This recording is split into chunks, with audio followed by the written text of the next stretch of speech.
What's going on, everybody? Josh Engleman for Awesemo.com, and I am back with my NBA DFS contenders on DraftKings for Tuesday, July 6th. Now be sure to hit that like button, subscribe to the channel, and hit the notification bell so you know when this and all of our other content goes live. Follow me on Twitter at Josh Engleman, only place you're going to get updates to my sim results as we get closer to lock.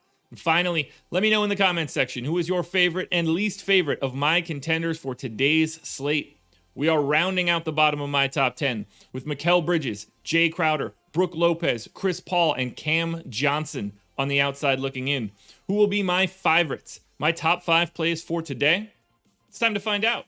First up at number 5, I'm going to $9,600 Devin Booker, projected for 43.5, 6% likelihood of being in the captain spot, 51% at the flex. That's a 57% chance of being in the optimal lineup. I got him playing 40 minutes, 31% usage, 28 points, 5 assists, 5 boards. You know exactly what you're getting out of Booker. It's a little bit of some stuff and a ton of scoring. When the scoring goes crazy, Devin Booker goes crazy. So you're always a little bit interested in him in the captain spot, but I think he fits a lot more at the flex. Salary's a little bit easier to get to, and just quite honestly, it's easier to get to Jrue Holiday and Khris Middleton than it is to get to Devin Booker. But at the flex spot, coin flip for him to be in the optimal lineup, and that's enough for me. At number 4, we're saving a bit of salary, $8,400 DeAndre Ayton, projected for 39.5, an 11% chance of being in the captain spot, 48% at the flex, 59% likelihood of being in the optimal lineup. This is a pretty good series for Ayton when Giannis is off the floor. I assume Ayton gets the Giannis job whenever he comes back, but for right now, he can be it's a little bit easier for him than it's been. 38 minutes. We'll call it 1.05. Sorry, that would have been really crazy. 1.05 fantasy points per minute. 18.5 points and 12 boards. Ayton is projected for just a monster double-double. Very high likelihood of getting that double-double bonus as well. 2.2 stocks, too, so you're hoping he picks up some defensive stats. But really, 8,400, that feels like a really nice price tag. He's not coming off the floor unless he's in foul trouble, and he's barely been in foul trouble at all in these playoffs. So if he's playing 38 minutes, 8,400 is not enough salary for DeAndre Ayton. Saving a little bit more salary, going to $6,800 Bobby Portis at the number 3 spot, projected for 33.5, 8% likelihood of the captain, 52% at the flex, and a 60% chance overall of being in the optimal lineup.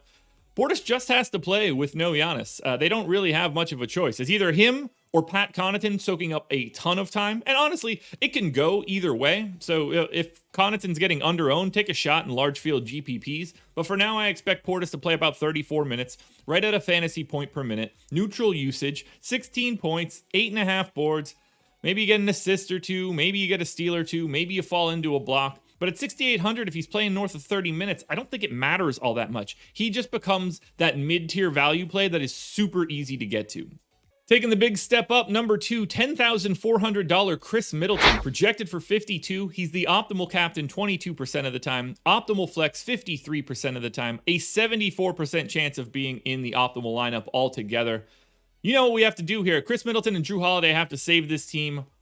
They don't really have many alternatives. 42 minutes for Middleton, 1.24 fantasy points per minute, 30 real points, in my opinion, 7.5 boards, 6 assists, maybe you get a steal or two, 30+% usage.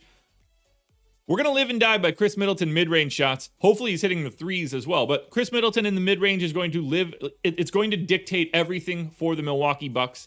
And I personally think that that's going to go pretty well, or at least well enough. I think the Bucks were more live in this series than people are giving them credit for. I love getting to Middleton here. We obviously know who my number 1 contender is, but I don't mind paying up for Middleton. I don't mind paying up for Jrue. I don't mind having them together because the Bucks don't have a choice. If the game is competitive, those two guys are playing well. Now, before we get to the obvious number 1 contender, one last reminder to hit the like button, subscribe to the channel, and hit the notification bell so you know when everything goes live. Then, head on over to twitter.com and follow me, at Josh Engleman. It will be the only place that you can get updates to these sim results as we get closer to lock. And finally, comment section under the video. Favorite contender, least favorite contender, and the guy that you thought would be on this list that you didn't see. At just $9,200, Jrue Holiday is the number 1 contender, projected for 53. He's the optimal captain 44% of the time. He's the optimal flex 42% of the time. An 86% likelihood that Jrue Holiday is in the optimal lineup. He's too cheap. They're not raising his price for Giannis not being there. 42 minutes for Jrue Holiday, 1.27 fantasy points per minute. By the way, that is lower than his rate has been with Giannis off the floor in this playoffs. 29% usage rate. Yeah, that's where it is. 25 real points. That's what's going to happen if you have 29% usage. 11 assists. His assist rate is bonkers high with no Giannis on the floor. He's dominating the ball in that regard. Plus 5 boards, plus 2.5 stocks. What's not to like here? The price tag, fantastic. The minutes, fantastic. The only thing that's really going to slow Jrue Holiday down from being in an optimal lineup is a massive blowout in either direction or an injury. I'm willing to say that this game is close. I don't see a scenario where Jrue Holiday is not in the optimal lineup. He will be my most exposed guy. I probably have him in 100% of lineups. Don't overthink it. Jrue Holiday is the #1 contender for today's slate.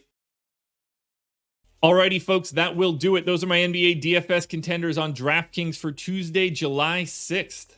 FanDuel version of this video is around here somewhere. Strategy show, 10 a.m. with Lofty. It's going to be a good one. You don't want to miss it. And then he and I are back for Live Before Lock tonight at 8 p.m. Plus, the breakfast menu is back. Myself and Ben Raza giving our best bets for Game 1 and for this series. You don't want to miss it. Keep your eyes peeled right around lunchtime. It's going to be a good one.